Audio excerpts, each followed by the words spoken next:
One of the best ways to create immediacy in your memoir writing is to include dialogue. However, I see a lot of beginning memoir writers, personal narrative writers, autobiography writers who tend to summarize dialogue.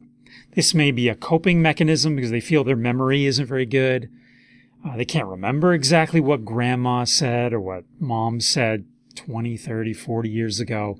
So they summarize it. And here's a good example of this from an actual piece of writing from one of my students. And let me just read it and explain what the issue is here.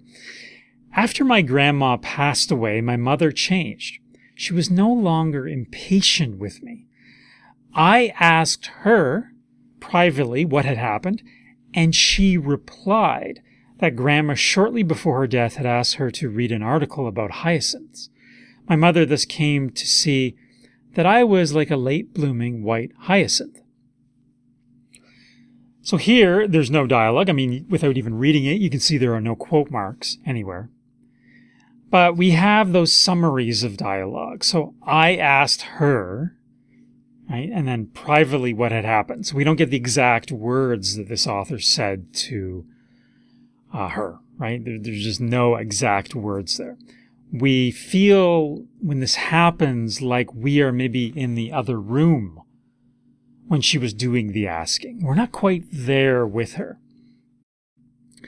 And then, and she replied, again, so mother replied, and here's the summary, that grandma shortly before her death had asked her to read an article about hyacinths. Right, so that's a summary. We don't have the quote marks. We don't get to hear exactly what was said in that case. So it's an easy solution in revision, and that is to add in the actual text, the actual quotes of what these two people said. Very simple, very easy to do, but it will add so much immediacy to your writing to get that dialogue in. If you're not sure exactly what was said, that's okay.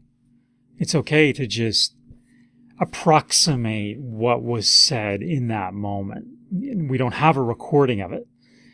Just go with your, what you think happened. As long as you're true to that, that's fine. Just put those quotes in as you thought they would have said it.